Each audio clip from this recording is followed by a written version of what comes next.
नमस्कार मित्रांनो, मी येत होतो मुंबईवरून ट्रेनने. मी चाळीसगाव स्टेशनला थांबलो आणि योगायोगाने मी माझ्या भावाला फोन लावला की तू येतोय का म्हणून गावाला, घरी येतोय का सुट्टीवर. तर तो बोलला मी काही येत नाही म्हणे. पण मी सहज लावलं त्याला परत की तो म्हणे मी धुळ्याच्या जवळजवळ आलो. मग नंतर काय बोलतो की मी चाळीसगावलाच्या स्टेशनवर तुझी वाट बघतोय म्हणे.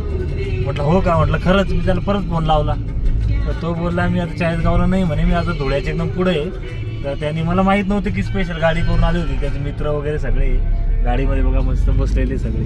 हा माझा भाऊ आहे ना, हे बघा हे त्याचे मित्र आहे, हे नेहमी सोबतच राहता. आले अचानक, त्यानं फोन लावला. यांना यांची गॅरंटी नव्हती कुठं थांबता, कुठं ढाब्यावर थांबता काय. माझी बस 8-8:30 वाजेची होती. म्हटलं यार या 8:30 वाजेच्या बसमध्ये मी तरी बसून गेलो असतो, यांची वाट नसते बघितली. पण योगायोगाने लवकर आले.